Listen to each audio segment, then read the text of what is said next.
In Module 3, you will learn strategies that you can use to engage novice teachers in constructive mentoring conversations that focus on supporting students' learning. Module 3. In this module, we will focus on strategies that can help novice teachers engage in constructive mentoring conversations. Often, there is an unspoken expectation for both mentors and novices that mentors will share wisdom from their years of teaching experience. However, a primary goal of a mentoring conversation is to help the novice teacher grow as a professional. Novice teachers are developing their teaching philosophies and pedagogical skills.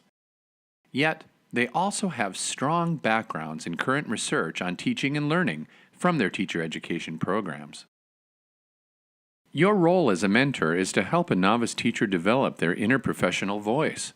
You do this by modeling the types of reflective questions the novice teacher should be asking themselves after a lesson, and by engaging the novice as a thinking partner about student learning.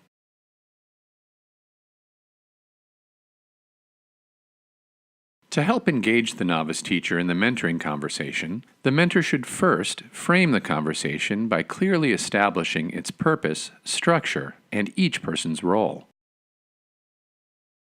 Next, use the coaching and consulting stances flexibly. Finally, use strategies to encourage the novice teacher to share. Establishing a purpose. When meeting to discuss a prior lesson taught by the novice, it is important to clearly establish the purpose of your mentoring conversation. Clearly state that the purpose for your conversation is to identify the strengths and problematic aspects of students' thinking, the factors that contributed to or inhibited student learning, and the next steps to support their learning. Using a structure. As you learned in the first two modules, the stoplight model for reflection is a helpful tool to structure a reflective mentoring conversation. The guiding questions in the stoplight help focus the conversation on student learning from a coaching stance. Roles and responsibilities. Lastly, it is helpful to highlight your role and the novice teacher's role as thinking partners in the mentoring conversation. Create the expectation that you both will share evidence about student thinking from your different vantage points in the classroom or different perspectives about student learning. It is also helpful to sit side by side so that you both can look at student work or assessments together. Recall from Module 2 the importance of using the coaching and consulting stances. In their book, Mentoring Matters, Laura Lipton and Bruce Wellman have identified a couple of strategies from each stance to help novice teachers share their thinking and develop their interprofessional voice. Two strategies from a coaching stance are exploratory language and plural forms. Use of exploratory language in plural forms sends the message to the novice teacher that you are not fishing for one correct answer, but rather providing the novice teacher with room to explore multiple issues and solutions.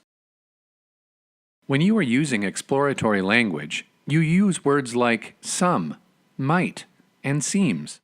Plural forms changes goal to goals and concern to concerns. In the following examples, notice how subtle changes in syntax can have a powerful effect on the mentoring conversation. Instead of asking, "What did you want your students to learn from this lesson?" you might ask, "What were some of the ideas you wanted your students to learn from this lesson?" Instead of asking, "What helped students develop their understanding of the targeted idea?" ask, "What seemed to help your students develop their understanding?" These small changes can help you and the novice explore multiple possibilities and reduce anxiety about needing to find one correct answer or the need for certainty. Two strategies from a consulting stance that bring the novice teacher's thinking into the mentoring conversation are thinking aloud and providing a menu of options. Think alouds allow you to make your thinking transparent to the novice teacher, highlighting why you made a particular instructional move. For example, the mentor teacher might say, "When I've seen my students struggle with a challenge like this, giving them an opportunity to turn and talk has often helped them because it makes their thinking public and they get some immediate feedback from a peer."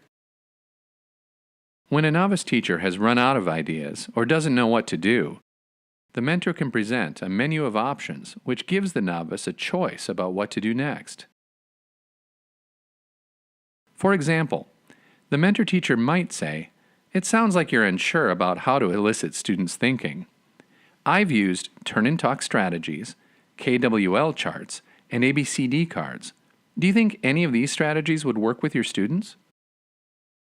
All of these strategies, exploratory language in plural forms, and thinking aloud and providing a menu of options, can help the novice share their thinking and help you share your experiences and lessons learned, while also giving them the flexibility to decide what instructional strategies and practices fit with their developing identity as a teacher. When wrapping up a mentoring conversation, it's important that the novice teacher has a plan that they feel they can use. In your mentoring conversation, you've clearly established the extent to which students develop their understanding of the learning target for the lesson. You've also discussed the factors that contributed or inhibited student learning. To decide the next steps to support student learning, you and the novice teacher need to identify one or two factors that were the most important for developing students' understanding of the learning target. This will help the novice teacher focus on what to teach in the next lesson.